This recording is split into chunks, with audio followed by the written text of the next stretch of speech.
This is Special Chronicles, giving respect and a voice to people with special needs. I shudder thinking how the world can be so cruel. Lend my voice to those who can't. It's time we try, it's time we care, it's time we stand. It starts with a voice. Welcome to the Special Chronicles podcast, special Labor Day 2024 live stream.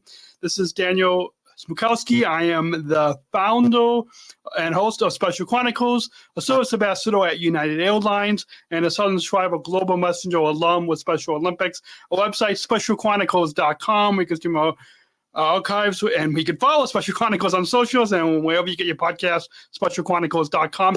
This week on the Special Chronicles podcast, special live stream, it all started with an impromptu chat at O'Hare Airport. Join in me on this special live stream as I sit down with Jonathan Sutter, CEO and founder of Traveling Wiki, as we follow up our conversation to learn more about the largest nonprofit resource center for travelers with special needs. Please put your virtual hands together as we welcome Jonathan on Special Chronicles Live. Welcome, Jonathan. Thank you. Thank you. I feel at home in the United Club, right? Right behind you. Yes. Rome in the United Club. It's I believe it or not, I mean, we all, I'm sure our viewers can probably tell that we are virtually, but believe it or not, on the Unified at Work series that's on this podcast, back 5 years ago, I did record 5 episodes from the United Polaris Club in Chicago.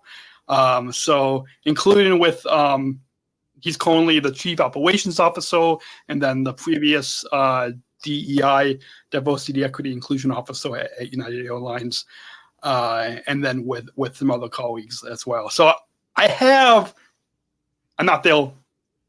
obviously not there tonight doing the busy travel time, but yeah, I have. So for our listeners, before we get into talking about your foundation, I thought we could kind of get our listeners up to speed with how we got connected, because it was a week ago. It was the final 10 minutes before the end of my shift as a service ambassador at United Airlines, and you had stopped me because of my co-branded United Special Olympics uniform, in particular the Special Olympics side of that uniform, and it was the final minutes, and like what my job is to answer questions, and so I had thought that you were asking me like where your gate was, and then it turned into a 10-minute conversation that is now turned into a week later you coming on this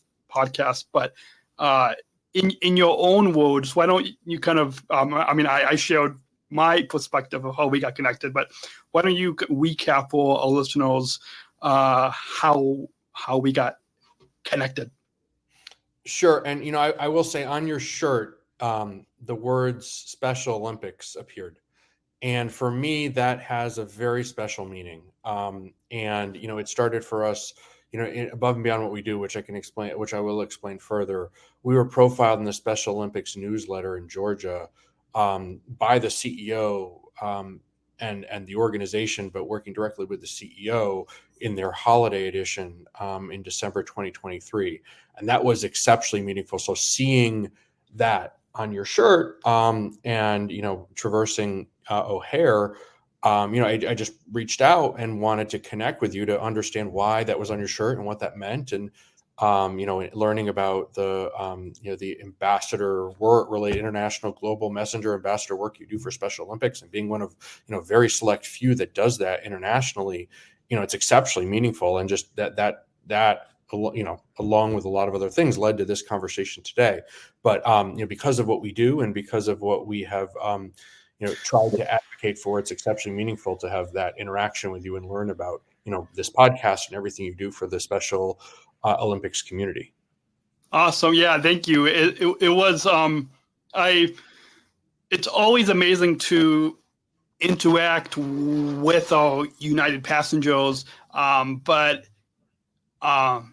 little did I, like, once we got connected and we exchanged contact information, which I probably should let in case tell people that I don't share my contact information with just any passenger. Really?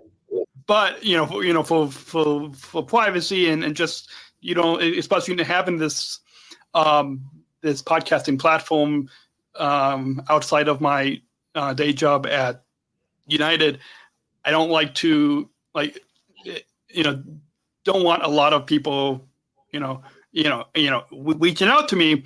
But once we that 10-minute conversation, which I think goes to show that the viewers probably see Bridge on my Apollo right now. A big thing at United is connecting people and uniting the world.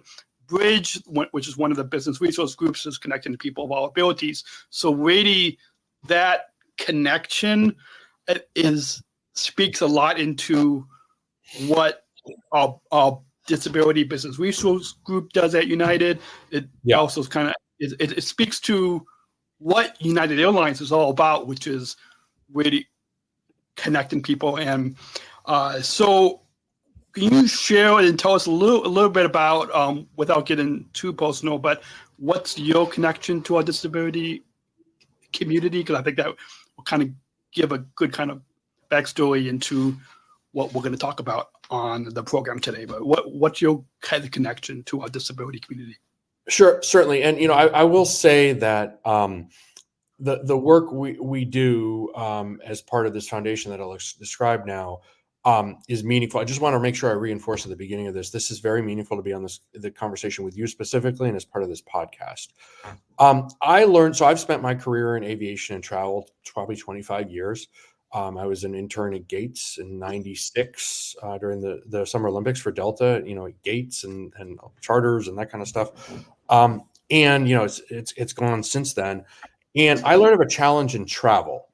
And what I learned was that there were many people who, specifically in the autism and neurodiverse community, were not flying. We're just, families were just telling that maybe they had a child that was neurodiverse, telling that individual, as a family, it's like a rock concert. We're not going.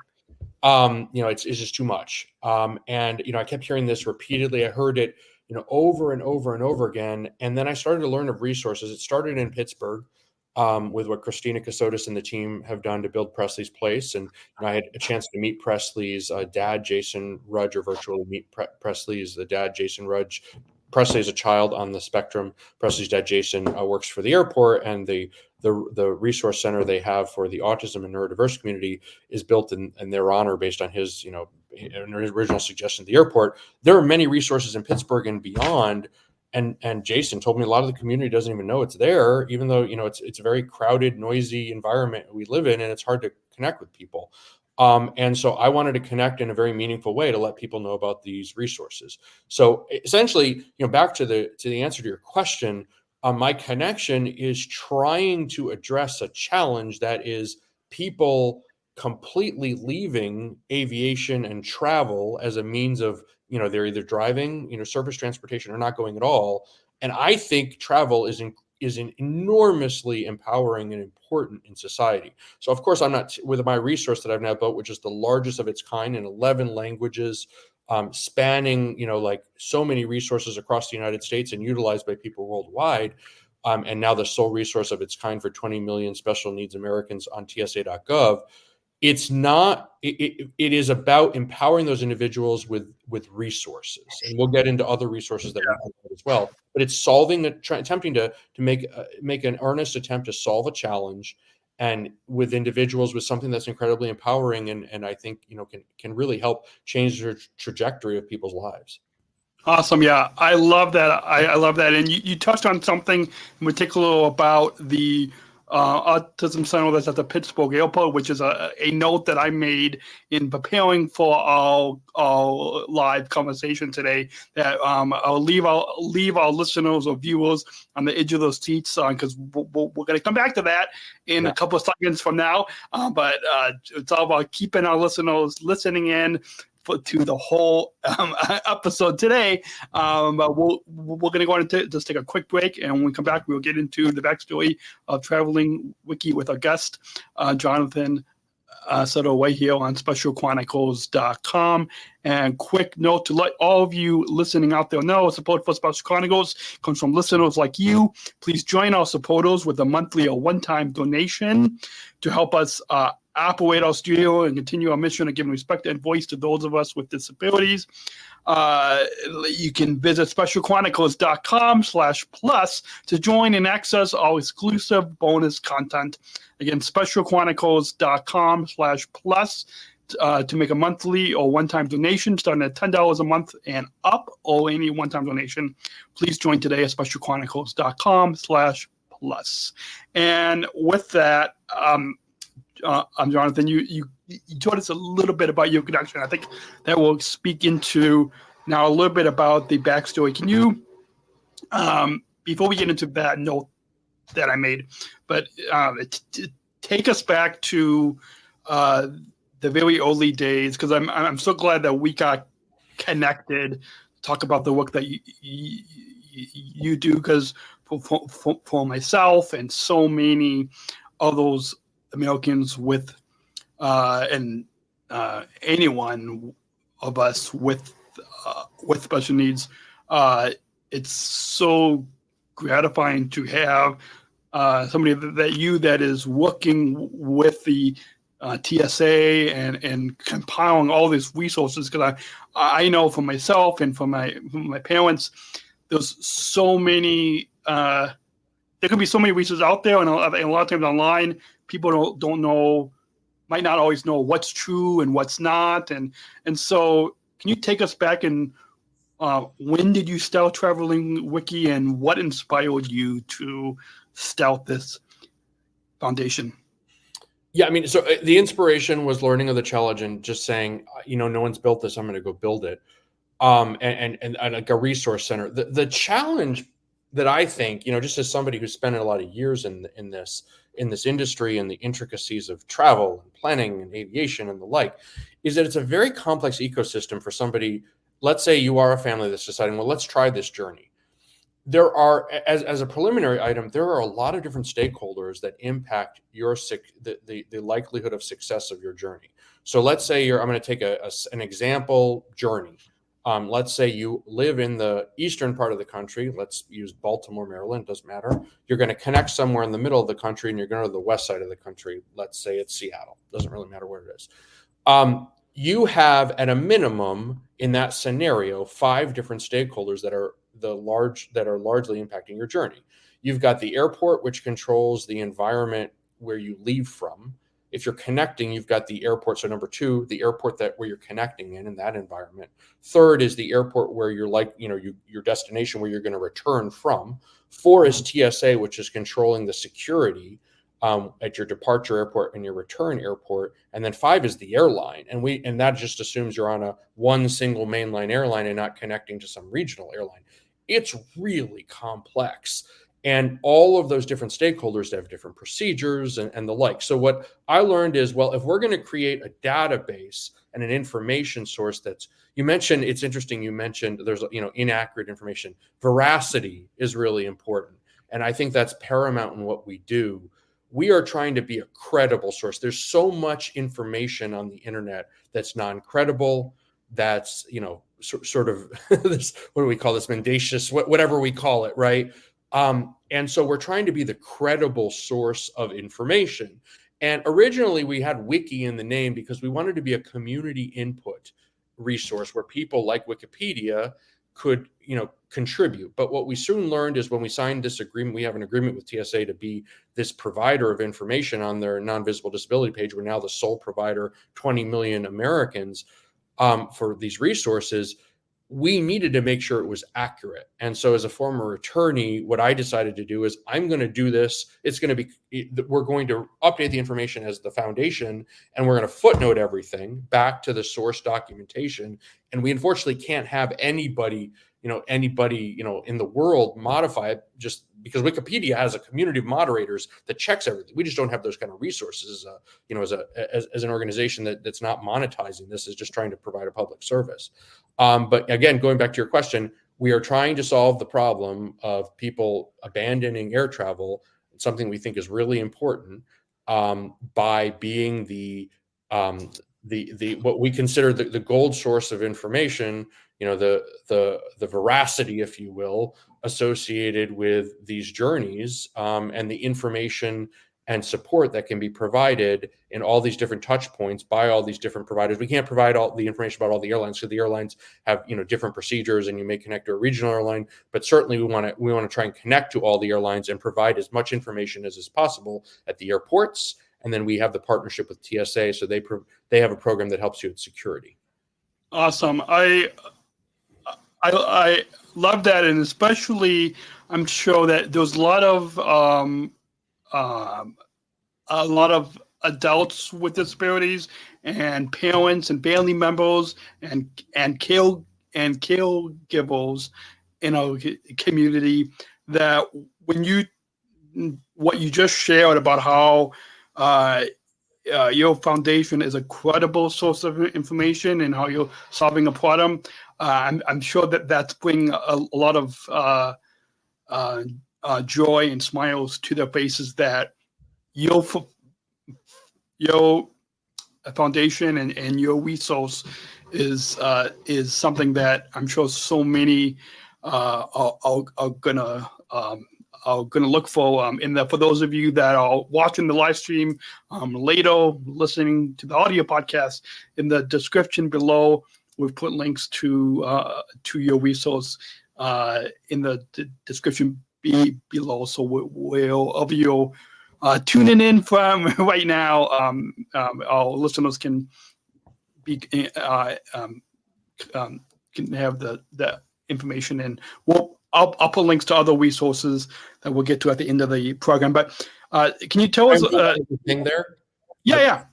And I also thought about this as the way to be useful is not solely to be credible to the opposite, to one end of the continuum. It's also to make it accessible. And so one of the other things is certainly, there's no perfection in accessibility. It's very difficult to, we're constantly learning. We're constantly learning from people how we can make it more accessible. But I started putting it in different languages. And as an organization that doesn't monetize this, it's not like we have this big marketing budget to go out and do that. But I started one after the other, putting it in different languages. So my wife speaks French, and I speak Spanish. Obviously, both speak English. And then in German, and then in Japanese, and then in Hebrew, and then in Arabic, and then in in Russian, and then 11 languages. And I've met just examples over the last couple of weeks. French consul talking about French speaking individuals around the world leveraging this for traversing U.S. airports. I've met with the EU ambassador to the United States and also spoke to individuals in that, the related organizations about EU citizens traveling to the United States. We've met with the Austrian ambassador. We've met with the Israeli ambassador. We've met with just ambassador after ambassador. like 10 plus different ambassadors. We've met with the White House. We've met with, the officials in the White House, 30 plus senators from across the country. The goal, just going back to the original point, is not just to let's make the perfectly credible resource. It's also to learn from a variety of perspectives about how it can be utilized, and talk to community members that actually use it and give us feedback and implement that kind of feedback. And so that's what we're trying to do, to make it approachable, accessible, and not only credible, but approachable, accessible, credible, and implementing. As you said, credible today might not be the same thing as credible tomorrow, because a certain airport might close a resource and open a new one, or might have it under construction for a year. So it's a constant game of constant task. Awesome. I love that. And we're going to get into a bunch more about the resources, including, I'm sure, and some of my colleagues at United Airlines are going to love hearing about your experience at the Pittsburgh airport with the autism resource. Perfect timing to have you on, because we're going to leave them at the edge of those seats, and we'll be back in just 30 seconds from now after a quick break. To let you all know that support for Special Chronicles comes from the ComEd Energy Force Ambassador Program, the country's first energy and solar efficiency education program designed for and taught by people with disabilities. Learn more at specialchronicles.com/ComEd. That's specialchronicles.com/ComEd. And Special Chronicles support for Special Chronicles comes from United Airlines Bridge Disability Business Resource Group, connecting people of all abilities, including hiring Special Olympics athletes like myself, as service ambassadors for employees at United Airlines. You can learn more on United's commitment to disability inclusion for employment and travel at specialchronicles.com/United, specialchronicles.com/United. And our guest is Jonathan Sutter, CEO of Traveling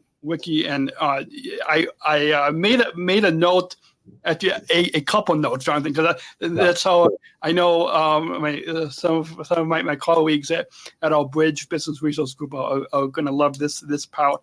And so I'm going to I'm jumping around my notes here, but I thought it's perfect, kind of perfect timing. About you had mentioned at the Pittsburgh airport, the Presley Center has a sensory room.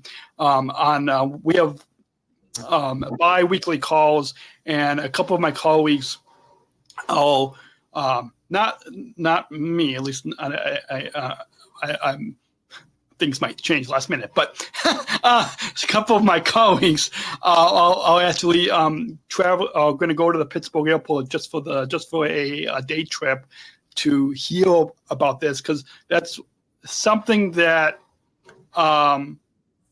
that we're trying to advocate for on these sensory rooms in airports, in particular United hubs and stations. And so can you tell us and kind of give us just what in podcasting what we call a sound scene audio tour and describe the scene for us as in just a brief audio tour at the Pittsburgh airport of this Presley Center? Sure. I believe it's an A, so it's airside, post security. You ride the train, and so what's unique about Pittsburgh and some other airports and distinct versus maybe LaGuardia is that the terminals are connected. So they have a resource center. I think it's down there A7, A9, something like that. You walk once you take the train, you go up the escalator, you go towards A. There's a sign to go to Presley's place. There's a phone at the door, and you ask for a code and you enter a code. The reason they do that and to just make it open is that they want people to have that extra step to, again, if you say you want to use it, you're allowed to use it, but you're trying to make sure that those that have the specific circumstances that it was set up for are leveraging it, not just somebody who wants a quiet place to sit and doesn't actually leverage the resources for the intended purpose. Inside the Presley's place, there is a mock airplane cabin with multiple rows of seats, an environment that, very much if you're trying to acclimate an individual with autism on the spectrum to what will likely happen in the plane, it really feels like you're in a plane. Like you can say, okay, let's say the parent's name is Jill and the child's name is Jackie. Okay, Jackie, mom is going to sit here and a stranger's going to sit on the other side, and there's the bathroom and the pilots are going to be up there, like to practice. There are a number of sensory rooms. There is the FIDS, like the flight display area, where you can keep tabs on your flight and everything, are inside the room, so you don't have to leave. There are other resources for a variety of other circumstances where you can have privacy and maybe somebody, a caregiver of somebody caregiver and the individual might be able to have privacy in whatever environment they might need, whatever circumstance might be before the flight. And again, where I think a lot of the stress, and it's not just stress, right? It's a scenario where the environment can create like overstimulation is, let's say there's a 3-hour delay. Let's say it's severe storms. Let's say it's a winter in Pittsburgh and you're having a major winter storm and the flight keeps getting delayed. And like, you don't have to leave that more calm environment. You can actually check everything inside the environment. Obviously your electronic devices work too. But it sort of gives you some comfort, and you're around other individuals, presumably, that maybe have similar circumstances. So that's, I think, great. And I guess I'll say this though, Pittsburgh, so I get two things are often said to us. Number one, why aren't there more airports? And, I don't control what airports put this in, what airports add these resources. And so there aren't more airports, unfortunately, either because there are some resources, like we learned, we're in Pennsylvania documenting some of these. Philadelphia, I think, has a quiet room. We're trying to track that down and add more information about that. So some of them are just because, they're not necessarily labeled as autism or neurodiverse. They're labeled as something else, and we just haven't yet documented them in a way to try to identify how they might be helpful. Others, the other airports just haven't installed resources yet, and we'd love for them to be installed. I mean, you mentioned when we took at the major mainline airline. Sorry, but I didn't mean to cut you off. Yeah, no. I was making a note to because I know a bunch of my colleagues at Bridge, our Disability Business Resource Group, are hopefully going to be I'm listening in, and I kind of jumping off of how you've been describing the sensory room at the Pittsburgh airport. And it'd be great if more hubs and more stations can have this. Can you speak directly to my colleagues at United Airlines, in particular our Bridge Disability Business Resource Group, on what advice that you have for them to get more get more airports, get more United hubs and stations to have sensory rooms in the airports? I know it might be a difficult question, but like what advice do you have for them to? And I know each airport is unique, just like each one of us with disabilities are unique. But can you speak directly to my colleagues at United Airlines on what on how they can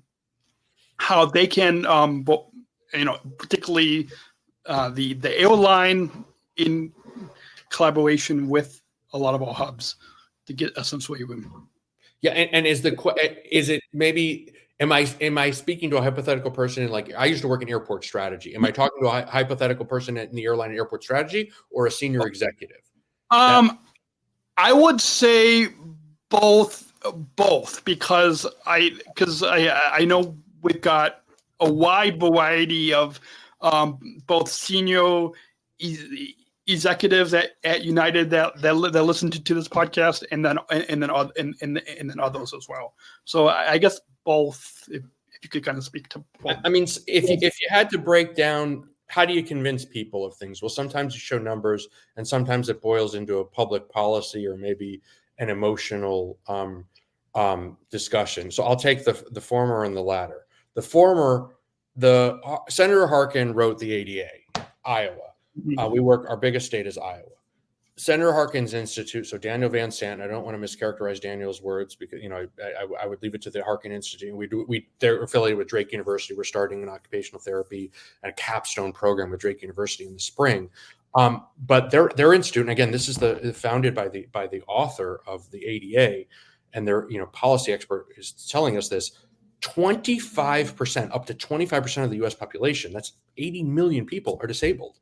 So, I mean, I understand we're talking not necessarily about something that's going to be used by all 80 million, but this is not an inconsequential number. And there are certainly I mean, we don't have great data on this. I mean, I think one of the representatives out of California just introduced some legislation that doesn't touch on this specifically, other aspects of data. And we met with the former head of the Autism Society of America on Capitol Hill on some other legislation. But there's not right now great data on this, on who's flying and who's not flying and the like. But the practical reality is anecdotally, we've learned through a lot of engagement. We've been with 30 senators directly on this and so many individuals across the United States. A lot of people aren't flying. And there are a number of people that are just not being immersed into the aviation ecosystem, and that economically has an impact. On the public, policy perspective. So, it's a means for, if you don't have it in the hub airports, I mean, the airlines with the biggest number of ASMs in this country all have at least one big airport with a hub. But let's say you have your hub on the southeast corner of the United States or the northwest corner of the United States, and you have other hubs that are elsewhere. If that particular hub does not offer a connection with a good fare or whatever, it makes it less practical. And it means people might shift away to other airlines or other journeys if they are going to fly. And so that all is economic impact. Now, on the policy side of it, it's about serving a meaningful portion of the population and making what are common carriers as accessible as possible. And these are not just some hypothetical individuals. These are our children. These are our, we don't serve just neurodiverse. We serve 20 million is Alzheimer's, Parkinson's, dementia, ALS, autism. We went out to Marin County in California to help start serving the Down syndrome community. We are working cerebral palsy and the like. These are our grandparents. These are our cousins. These are our kids. These are our neighbors. These are our teachers. These are our clergy. These are so many people in our communities. So from a policy perspective, I think it's incumbent upon us as a society to try and make something that is a transportation ecosystem, something that helps individuals do what they want to do, and help them be able to see relatives, help them go do whatever career they want to go do, and not think, well, I have to swear off all these careers because that would involve travel, and I can't do that. Awesome. I love that. And speaking of all of the 20 million Americans that you just mentioned in a lot of these different groups, whether it's autism, ALS, Parkinson's, dementia, or Alzheimer's, a lot of these different communities. Can you just kind of give us a couple of quick examples of how you are working with all this? Because as we know, and I'm sure some of our listeners might know, our disability community,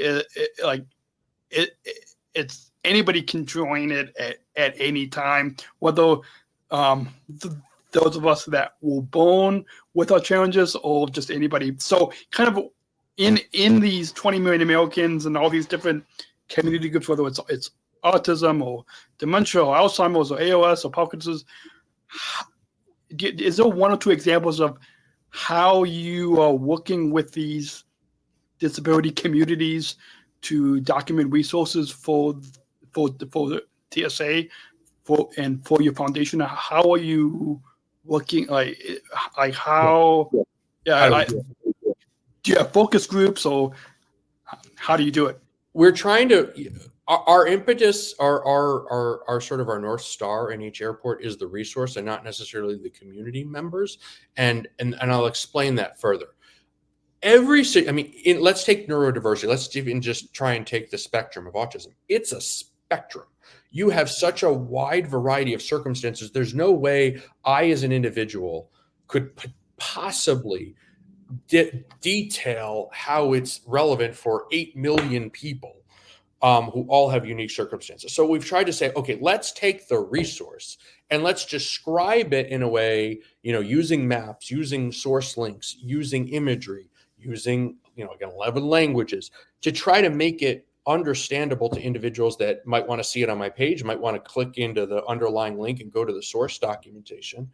And then we've tried to engage with groups. Like we went on the Capitol Hill and we met with, like the Alzheimer's, one of the Alzheimer's associations, big ones in the United States, had an advocacy day. We went to lunch, and we were able to talk to Senator Markey, and we were able to speak to the founder of Alzheimer's AFA, whatever the organization was, and a lot of different stakeholders. We've been profiled on I think Autism Speaks website, Autism community, and a lot of on the Spectrum Foundation. We're on every page they have in their footer. So we've spoken to different community members, and as we try to go to serve these, as I mentioned before, we worked with went out to lunch with a self-advocate in the Down syndrome community out in California, as well as a San Geronimo Valley Community Center from Marin County, and we just discussed it. Said, for the self-advocate, what was it like when you traveled? How did it go? What was good? What was bad? And it's sort of almost like a journey map of his journey.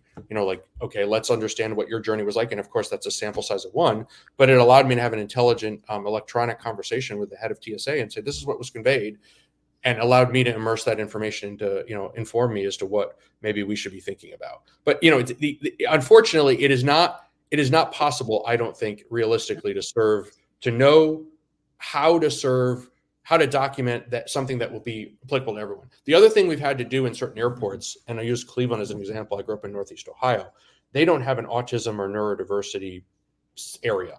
They have some quiet rooms in I think what is meant to be a more religious area. And we've said, well, these are rooms that you can close off. They're quiet. They're low sensory. I'm going to document them. And some people are going to say this is helpful for us. And some people are going to say this is not at all helpful. And that's to their own, it's up to us to document it in a way that they can at least find out more information and maybe reach out to the airport and figure out if it's going to be relevant. And it also helps them, we have certain catchment areas around Eastern Ohio, Western Pennsylvania. You've got 3 airports to choose from. Since we've documented Cleveland, we've also documented what Akron has, which is this very small room for, airport with very, few passengers daily each way, right? It's a small area of an MSA. And then you've got Pittsburgh, which has this huge, robust resource center. So people in each geographic area, when they're making a decision about what airport they should leave from, where they should connect, where they should return from, how to leverage TSA resources, they can make more informed decisions. Awesome. I love that. We're going to touch on just a moment about the TSA chaos, but I want to kind of take it back a little bit to how we got connected. About you had saw Special Olympics on my co-branded uniform as a service ambassador at United Airlines, and I've been a Special Olympics athlete for a little bit over 20 years now. I had a lot more hair back then. I've been an athlete leader both in Illinois, and then on the international level, the past 5 years have been the Southern Shriver Global Messenger is the highest athlete leadership role in the movement. Every 4 years, there's only 10 of us athlete leaders that are selected across the globe, and so. Can you tell us how you work with Special Olympics, how you got connected with the Special Olympics movement? You had mentioned that you featured December 2023 in the Special Olympics Georgia newsletter. Did you only get connected with one Special Olympics program, or have you got connected with our chairman of Special Olympics International is Tim Shriver, our CEO is Mary Davis. Have you got connected with the international headquarters for this movement? Can you tell us a little bit about how you got connected with Special Olympics and how they are supporting your nonprofit resources?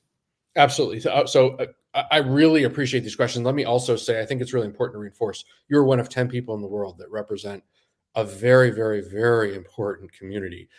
Thank you for this opportunity. I think it reinforced your comments reinforce just how much of an honor it is to be on the show. And I take, as I say all this time, we take this very seriously. This is people's lives. This is trajectory of people's lives. This is opportunities. This is really important stuff. To answer your question, so the former chief operating officer of the city of Atlanta introduced me to the CEO of the Special Olympics of Georgia, Georgia Milton Sheets, ironically her name is Georgia. She invited us to an advisory board meeting for the Special Olympics of Georgia. That actually, so that, alongside that, contemporaneous with that, we were profiled in the Special Olympics of Georgia newsletter in their December holiday season. It was all about the December holidays, and I think that, I don't have the exact language in front of me, but it describes the idea that we are supporting with our resources to be an athlete. Let's say the Special Olympics events are across the world. You're going to have to fly. I mean, if you were in Kansas City, you need to go to St. Louis, you could use surface transportation. If you're going to Paris, you've got to fly, and you've got to leverage resources. And so I think the language is about leveraging those resources and providing the leveraging of those resources, given that we're in 11 languages and we serve people around the world, the opportunity in 11 languages around the world to be Special Olympics athletes, to not only support the athletes, but their families. More recently, we have been able to meet with 2 members of the Kennedy Shriver family. And that was very meaningful. I think Eunice Kennedy Kennedy Shriver came up in both conversations, to have a meaningful discussion about this. And, to the extent, I mean, we've had a much more robust conversation in Georgia specifically in what we're doing. We don't just serve, what we're trying to do is serve the range of stakeholders that are, that may, it's the child. We're having a special needs job session. So one of the things we did learn by the Special Olympics luncheon was we heard a presentation at the advisory board meeting by somebody who's using farming to open up more opportunities for jobs. And we took that as a call to action for our organization to go make a dent in special needs unemployment, because special needs unemployment is amazingly high in some areas of the community around the United States. So we have started working extensively on that. And one of the ways that we're doing that, and we met with the governor and others in Iowa. In South Carolina next weekend, September 7th, we're doing the first of its kind job session where, in aviation specifically, Republic Airways Training Academy in Myrtle Beach, we're working with I think it's the vice chair, James Mack, Autism Society of South Carolina, and a trainer at Leadership and Flight Training Academy. And we are telling the special needs community, and it's on a Saturday, so high school students can come also, about opportunities in aviation for those in special needs. So we've become not only, and again, this is inspired by Special Olympics and the advisory board meeting. We've become not only an outlet for providing travel resources, but now jobs resources and ag resources and all these other areas to empower. Like, that's what we're about, empowering individuals.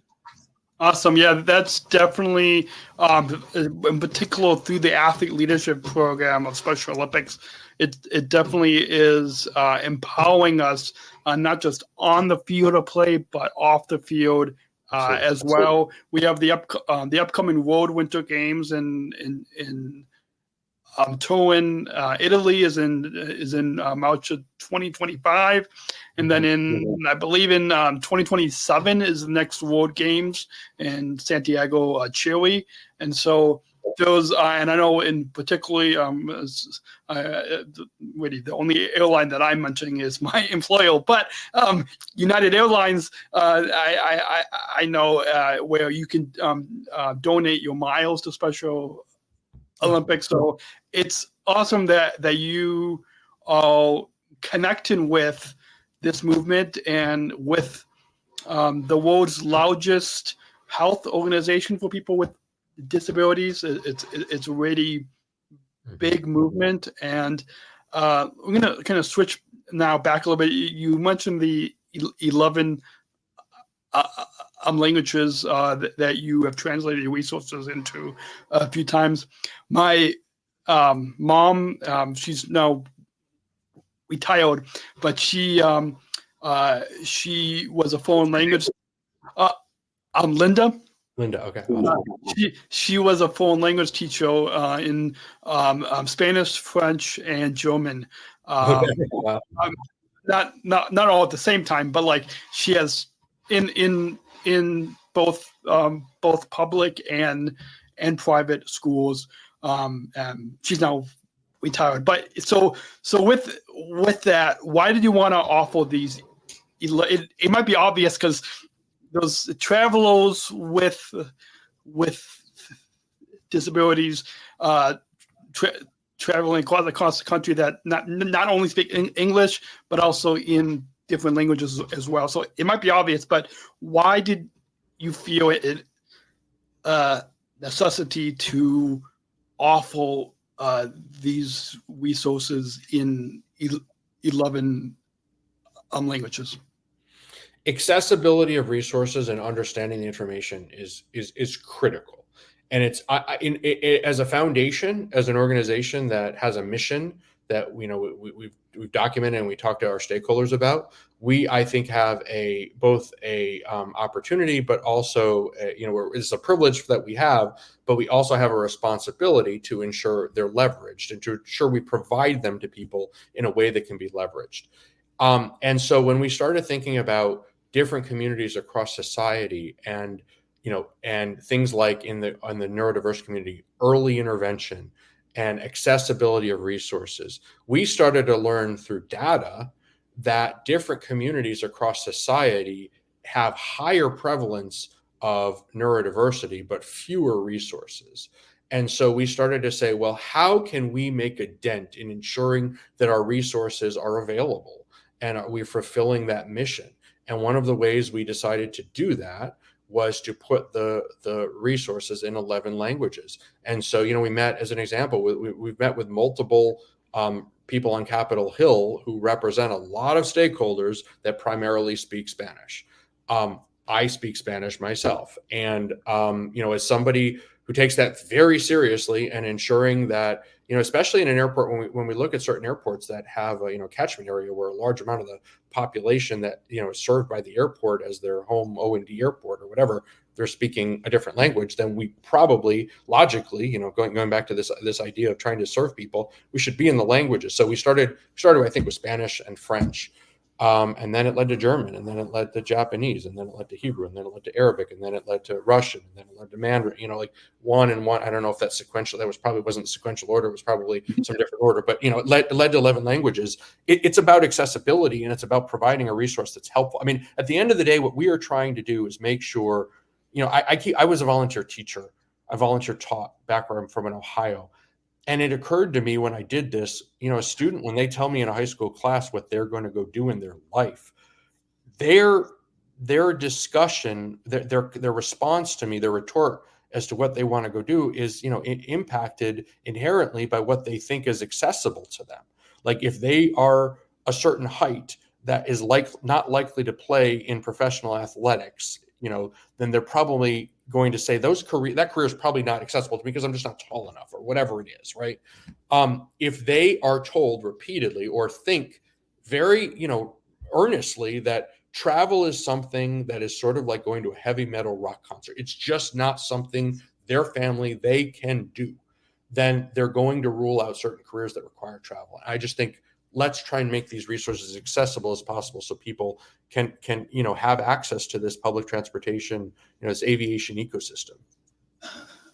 Awesome. I love that. And building upon what you had talked about earlier about connecting with the TSA kills.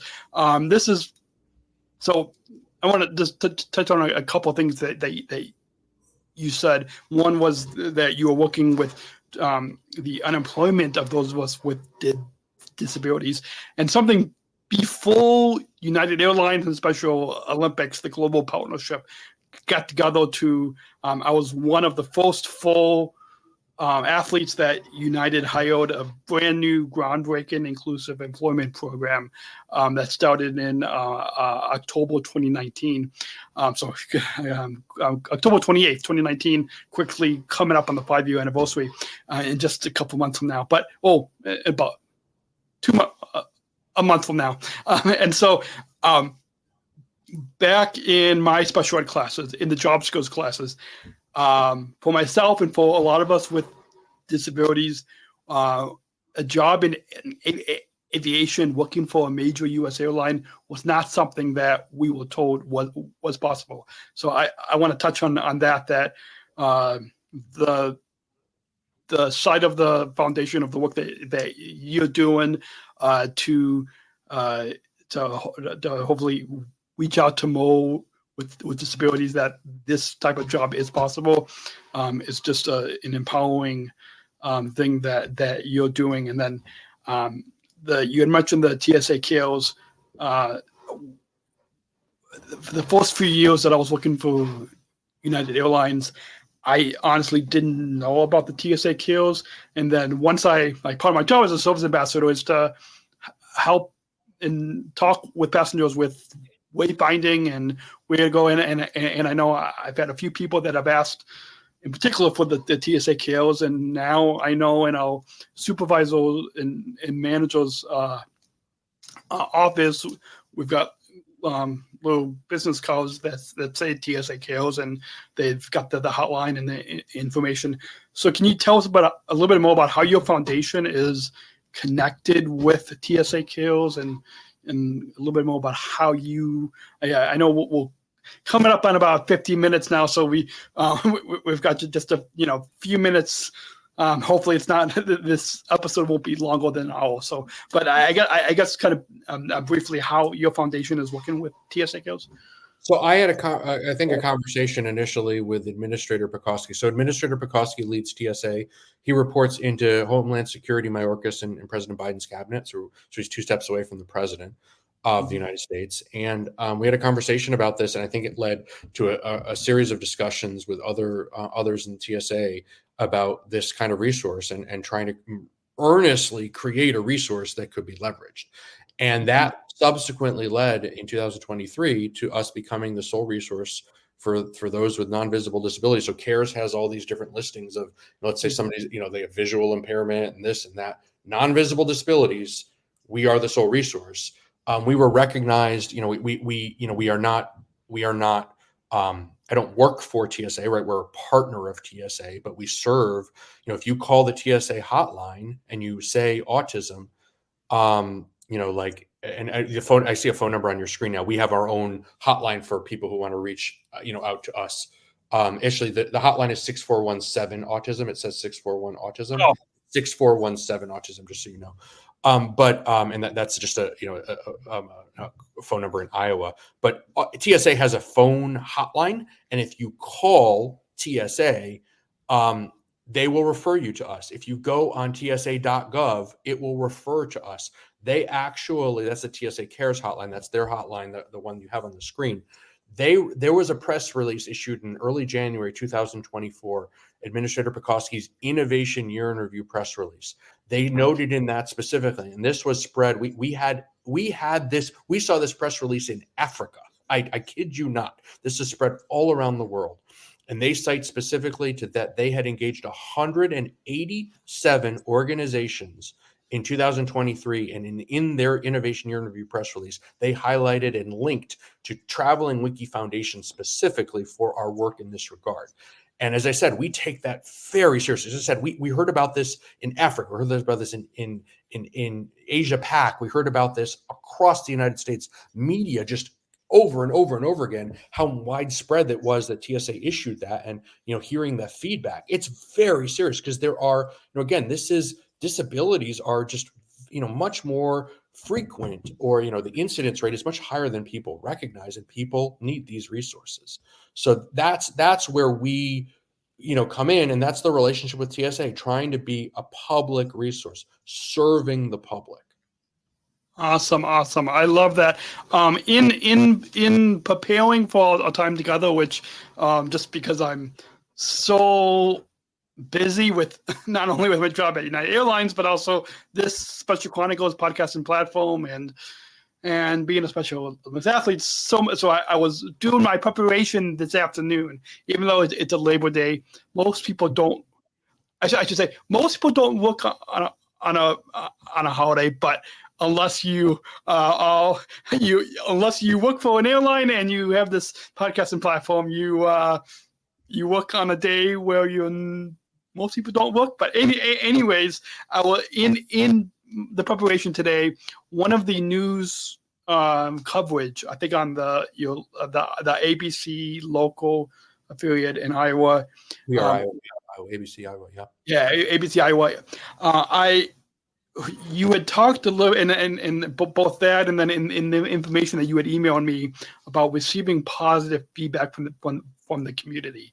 Can you is there one or two quick examples of some of the positive feedback that you have received from travelers from our disability community that have reached out to you? Is there maybe one or two examples that kind of come at the forefront? I mean, it was very meaningful to have the discussion, and we actually had it in San Francisco, but we were serving Marin County via this community center, to have the conversation with the self-advocate and have the feedback, and then follow up after the fact. This was the engagement with Administrator Smrokowski, and this is how we relayed the feedback. That was specifically meaningful in the Down syndrome community. I think we were on the front page, literally, of Autism Speaks on the top of the website. And again, there are so many different organizations. We are, on the Spectrum Foundation. So, the founder of that foundation is a, well-known author, et cetera, who is, he characterized it as twice exceptional, 2E, and self-advocate. They've put us, as a result of this, on every page. We're in the footer, every page of that website. We also spoke, and this isn't somebody in the community specifically, but we've spoken to the former, somebody who's very affiliated with that on the Spectrum Foundation, the former mayor of Moab, Utah, who's worked extensively in affordable housing and accessibility of resources. And that was a very meaningful conversation in terms of, in terms of this feedback. And I will say this, there's an airport, because of our first, we've done ABC and NBC and all these different, we were at a filming where Good Morning America 3 filmed, Breeze Airlines and Airways and a foundation, an amazing nonprofit foundation, do a mock boarding exercise in Hartford. We've gotten feedback after some of these airings on TV, and one of them actually led to an additional resource we didn't even know about that said, hey, this is my local, I saw this really meaningful. By the way, we use this resource at this airport. And I don't think that I would name the person specifically. The other thing I will say, and this, I'm not going to use the person's name, but we have this 6417 autism hotline. Anybody can call it, free resources. Again, it's 6417 autism, bilingual. A parent called me and she said, I have a child who is entirely nonverbal. We're seated apart. And she was pretty emotional about it. And she's like, very nervous. What are we, what's going to happen? What are we going to do? And, it's those kind of situations that I think make this really real. They call it getting real or whatever. This, just like Presley and Jason Rudge, and these are real families. These are real people. This is changing the trajectories of people's lives. This isn't some theoretical person on a piece of paper or some theoretical 80 million people. These are actual people whose lives are dramatically affected by these resources. And, the feedback and the interaction that we have on the hotline, that is really important, and understanding and following up. And again, we're short staffed, where we can't possibly help everybody that we'd love to, but it's just, it's very meaningful. And that kind of, getting back to your question, that's, when you think about a single parent in that scenario, traveling with a nonverbal child on the spectrum and impacting their experience and allowing it for potentially having a greater likelihood of success. That is about as meaningful as it can possibly get. Awesome. So I hopefully have corrected that on the screen. It's your Traveling Wiki hotline is 6417 autism. Yep. Area code 6417 autism. Anybody can dial it around the world. Awesome. So and I'll include that in the if it's not, I will include it in the description on travelingwiki.com. Just a few final points I want to bring up, because we're coming up at almost at the bottom of the hour. But what do general people who and this question may have been asked on the ABC affiliate and other press, but I feel like all listeners could relate to this.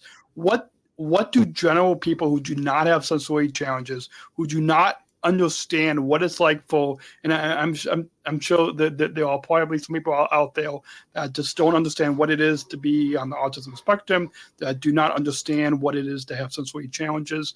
What can we as a community do to be better people, to be to support travelers with disabilities? Well, and certainly I wouldn't consider myself the authority on that to be able to answer on behalf of so many different people. And certainly, everyone's perspective and situation is different. I think I recall back to early. So a couple of my early mentors, one was a very senior special needs disability advocate and like a president of an organization in Western Pennsylvania, and one was in California. And they repeated to me, I remember sitting in Denver airport at the time, having the conversation. They were saying, you've seen one circumstance, you've seen one circumstance. And so, I think that applies to the individuals that are served. And I think that applies to the environments in which people are traversing. So, I guess what I would say in terms of advocacy, I think what the guidance to me was to try and understand as much as possible. Go talk to self-advocates, talk to parents, talk to maybe relatives of elderly individuals, and go try some of these journeys. I mean, the practical reality is that, a journey that's impacted by special needs, the need for resources starts way in advance of the first day of travel. It starts, we talk about the fact there's a resource at LaGuardia, right? It's in one terminal. It's not like Pittsburgh Airport where it's reasonable to walk from, one terminal to another. You've got to know when you're booking your ticket, if you're thinking about leveraging a resource and knowing that it's at LaGuardia, you've also got to know what terminal it's in. If you're going through Atlanta, and I know Atlanta's a Delta hub, and sorry to raise the Delta hub on the United, but I think it's in F, if I'm not mistaken.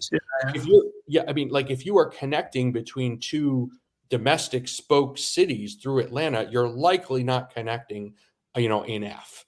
And so, if you only have an hour, you're not going to go back to F and come back. So it's doing the journeys, talking to different stakeholders, understanding the range of perspectives and the different, the circumstances of different individuals who are leveraging the resources, and then the circumstances at different airports. And again, across, you have airlines, you have airports, you have TSA, understanding that range, I think, is really important to try and serve as many people as possible. So that might be my advice. Awesome. I love what you. I want to just highlight one quick thing that you said of your advice of talking to self-advocates. Because it reminded me of a comment. The voice that you heard at the very top of the episode, the voice that said, "This is Special Chronicles, giving respect and voice to people with special needs." That voice is another athlete leader, a friend of mine who has Down syndrome, and something that he said, and I also have said, is that who better to, and I'm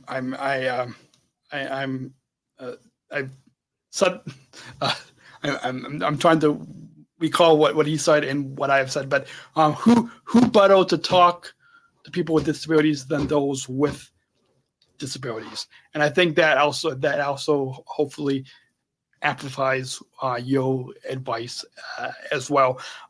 We are a little bit over the hour mark, and so can you remind our listeners? I'll put it up again on the screen for those watching the live stream, but I'll put it in the audio in the description below for the podcast. But can you remind our listeners where they can find your Traveling Wiki free special needs resources, the website, the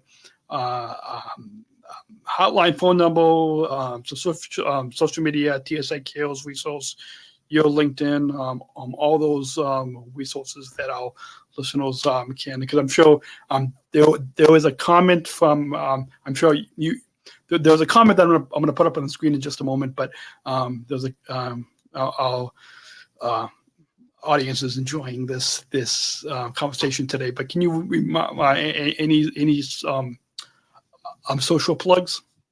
Yeah, so certainly travelingwiki.com. It's all one word. So you have a space between traveling, not in my name, but like between Traveling Wiki. I just want people to know when you're finding us, it's one word, TRAVELINGWIKI, travelingwiki.com. Again, we are in 11 languages for all these resources. We publish videos on YouTube at Traveling Wiki. We have a free hotline to contact us about our resources. It's bilingual, 6417 Autism, so serving Spanish and English. And then, I will also say this, we're trying to be the party that doesn't have a stake in selling you a specific airline's ticket, selling you a ticket out of a certain airport. To us, we're indifferent as to where you fly out of, what airline you fly. And certainly people, when they need to make decisions about service patterns and economics and all that, they have to identify and evaluate a range of different considerations.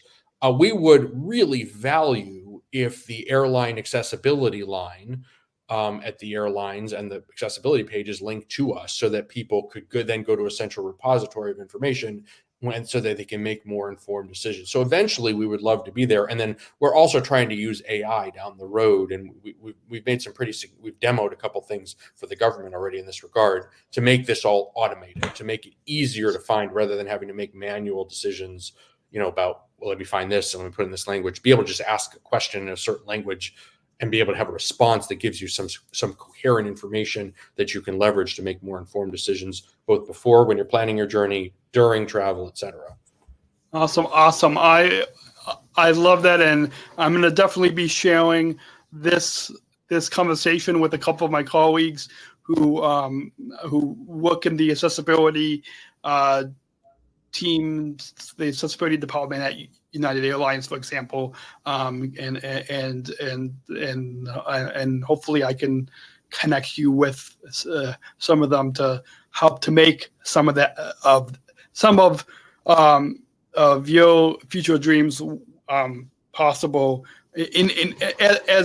As one, I know you're not focused on just on one airline, but all travel, but hopefully a connection at United Airlines can help put you in the right direction. With that, before we get into the final thoughts and final question, one of our listeners, who is actually my aunt, who is watching the live stream right now. Is this Linda's sister? No. This is actually my dad's sister. Okay, all right. It's not Linda's sister. Okay. No. So my dad's name is Adam. He's in the other. Well, he's down the hall from where I'm where the studio is right now. But it's my dad's sister. But yeah. She does very informative interview, and so okay. How do you pronounce the first name? Ewa? How do you pronounce the name? Eva. Thank you, Eva, for the very kind comment. As I said, it's very serious, right? It's very important, and we take that feedback very seriously. And if there's constructive criticism or constructive feedback that you or anyone else wants to provide, the goal in this is not to be perfect. The goal in this is to make as usable a resource as possible. So I actually like, the things that say, well, you did this well, but this really could be improved. And sometimes we can improve it. And sometimes we can say, some people tell us, we'd love if this could happen. And I'm like, well, I have to find $1 million grant for that to happen. I'd love to get the $1 million grant, but we need a grant to go do that, because we're not selling widgets. We've got to, we're a nonprofit organization. So I take the feedback very seriously. Thank you very much, Eva, for that comment. Awesome. And speaking of that, on travelingwiki.com, is there a email or contact form of how people can get in touch with you to provide that both positive and negative feedback?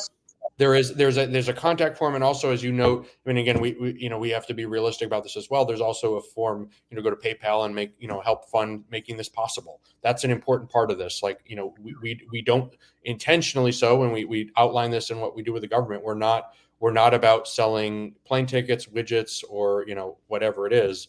We are about providing a free resource, and we depend on stakeholders for grants and for donations, and working for organizations that provide grants, so that we can provide this as a public service that is as a stakeholder that takes this very seriously. It's really important to us to to provide this and make it credible and make it usable and make it leverageable. And again, there's a lot of inaccurate information on the internet. There's a lot of information that is accurate one day, and then the next day, potentially the airport knocks down the terminal. They rebuild the terminal. Kansas City is a great example of that, right? They just built this brand new terminal. They have an amazing resource now. They didn't have that before. If we had the resource, we didn't update it, you'd be looking at information about the old Kansas City environment, which is not at all accurate.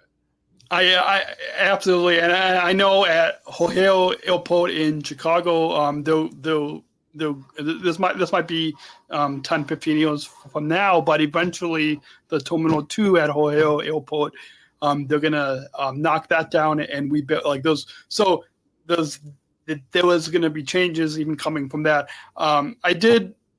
Do you have any? I guess just before we get to the final question, do you have any? Do you have any resources in particular about O'Hare Airport in Chicago, as it's one of the biggest airports in the country? For any of our listeners that either travel out of Chicago O'Hare Airport or traveling through, or Right. Yeah, do you have any particular connections and resources for this particular airport? So that we are aware of, there's nothing that's specifically labeled as a neurodiverse or autism specific or Alzheimer specific environment room. That being said, what I've tried to do is try to go into like nooks and crannies and whatever you call it. It's the old English muffin for anything. But in all seriousness, find the little areas that might be less overwhelming. Some of the lounges, now I don't think this necessarily applies to all of them. I've certainly found, and I'm apologizing, I know it's United specific podcast. I've certainly found at least one Admirals Club out in H&J that has an area that it may be, I think it may be for like family or breastfeeding or the like, but the staff said, if no one's using it and it's a quiet environment and you have a family with a child that's neurodiverse, we want to, ask us, we will try to make this available, for that purpose. And maybe in some environments you have to we see this in Denver. There's one amazing family room that has a TV on. They would just turn off the TV. So, in terms of O'Hare, the other suggestion I might make is because 1, 2, and 3 are all connected, 5 is separate, right? But you might be able to go, even if you can't find the perfect environment, even if you can't access a lounge with your credit card or whatever the case might be, you might be able to walk to another part. Again, assuming accessibility, walking is a realistic option, or taking the cart to another part of the airport that is, it might be outside of a major connecting time for American when United is really busy, and so you walk to the other terminal. To get a little bit more peace and quiet. We also find that, potentially some of those areas near, again, they may have different names, but there are sometimes pods for family usage. There are sometimes, sometimes you need some privacy. And so there are family restrooms and the like. I mean, there's no autism resource center in O'Hare as it currently stands. And I know I've had some conversations, about some of the Terminal 2 discussions, and, certainly United and American will, be making major decisions about what happens at O'Hare. But I would say if where you are in O'Hare today is not conducive to, and you're there already, if you're not there yet, you might want to think about what are the range of options and make the best possible decision for your family. And if you're there, I would say O'Hare is such a vast ecosystem that of places, in environments. And I guess the natural inclination, maybe for a passenger who hasn't gone through O'Hare before, is to assume that if you're standing in Terminal 1 next to Gate X, whatever it is, that the whole airport is just like it is like at Terminal X. But if you walk to the other terminal when it's not a connecting bank time for that airline, or you walk to, Terminal 2, or, whatever the case might be, it may be a completely different environment. And that's where, again, I think of what we see in sports. We work a lot in sports. We've done 2 Pittsburgh involved in different ways with different sporting events to raise awareness, Pittsburgh Pirates and some of the other sports teams. And what Pittsburgh provided in the last game was a resource, almost a calming environment meant for 10 minutes.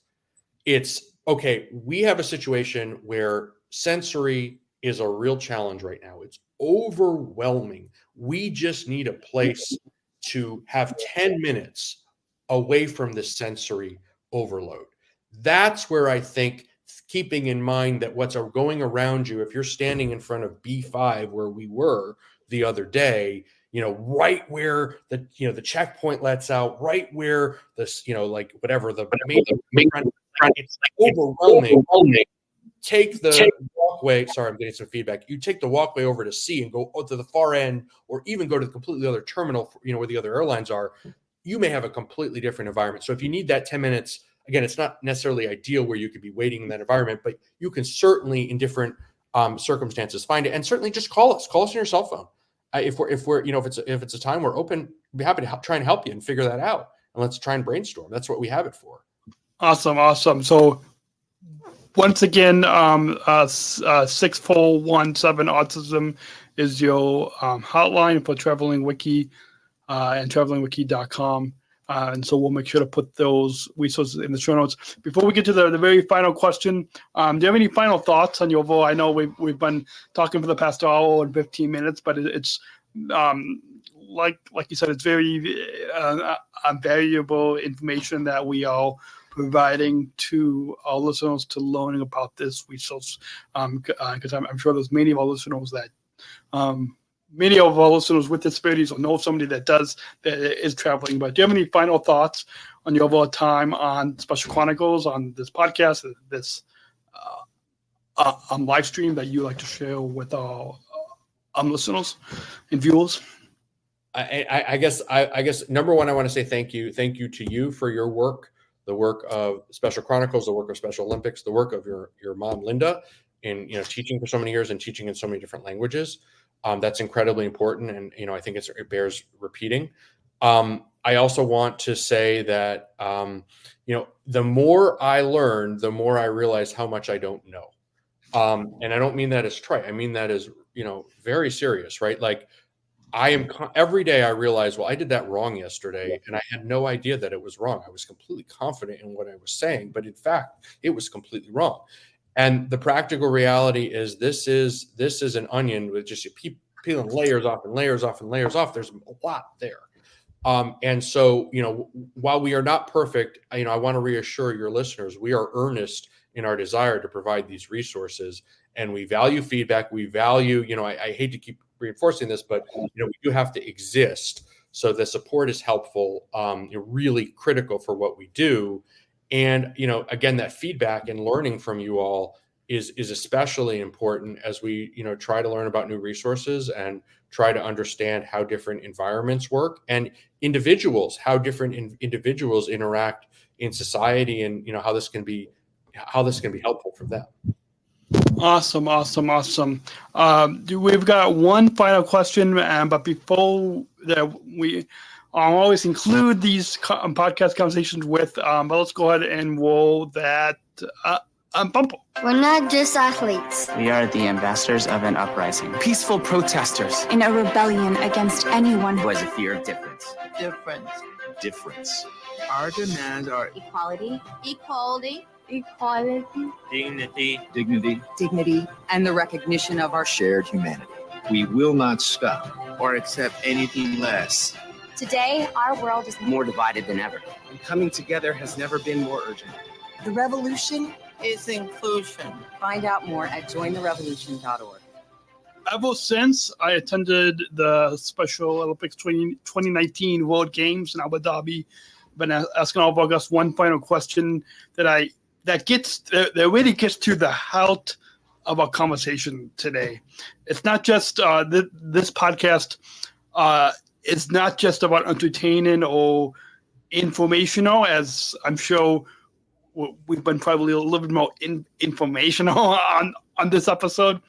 But we to consume this podcast, but we also want our listeners to take inclusion and the inclusion revolution into their own communities. So I'm going to tweak this question to kind of fit a little bit with your foundation, but hopefully this final final message as we wrap up. We'll get to the health of our past oval in all in 20 minutes to really take action into your communities. So what does inclusion in traveling mean to you? Well, from the perspective, I mean, what we represent are 20 million individuals that all have, I believe, a unique set of circumstances. And, for us, I think we said it before, it means to me constantly learning how individuals engage and, what their needs are and how different environments and a very complex ecosystem can best serve those individuals. It also means travel. A lot of times we think of travel as meaning traveling to the beach, right? The reality is I'm going to Myrtle Beach on Saturday. I'm probably not going to step on a beach. I am going as part of an environment to educate and empower individuals about special needs resources. So travel is not just about, yes, it's really important for us to enable and empower people to go to the beach, but it's also important for us to enable and empower people to go see the relative, the elderly relative, for us to go empower people to, be the scientist that travels to LA, to empower a community the situation that presents itself likely creates an environment where they're either maybe in neurodiversity, nonverbal, or have social challenges, to give them that same opportunity to be in front of their boss, to be in front of their peers in an environment where they may otherwise be remote. We talk about this with, again, this is so broad, but with affordable housing, we're working in Iowa. We did an interview, after a Brookings expert on affordable housing. It's the ability to live in an environment where you might be able to buy a house for a tenth of the price of a higher cost of living environment and be able to work remotely for that company and know that you can retain your job because you can get on the plane every 3 months. They wouldn't maybe even consider you if you didn't say that was something you would or could do, and you may not retain it in an environment of constant layoffs if you don't get in front of people. And this is a real consideration for people. Like these are people's lives. So that's what this means. Awesome. Well, that's a perfect way to wrap up our conversation today. A few final reminders for all of you listening in. Just like you can, we hope that you will check out Jonathan's Traveling Wiki resource and support his foundation, but also we hope that you will join and support this podcast with a monthly or one-time donation, so we can. It costs a lot for us to keep this podcast and microphone and mixer and lights and everything plugged in and powered on. And if you want to help us operate our studio and continue our mission, give respect and voice to those of us with disabilities, you can join now at specialchronicles.com/plus to access all exclusive bonus content, as well as to help support this podcast and this platform, specialchronicles.com/plus. And you can shop our merch store and show your support of Special Chronicles with our Disabled Voices Matter collection managed by Outshine Labels. We have t-shirts. I'm not wearing it today, but we've got t-shirts, hoodies, coffee mugs. You can shop our store and know that 60% of the profits go back to Special Chronicles. specialchronicles.com/shop. One of our listeners in over across the pond in Great Britain has posted she's a 6-time Special Olympics World Games cyclist. I saw a picture about a month or so ago of her wearing it. So specialchronicles.com/shop, and tap that follow button.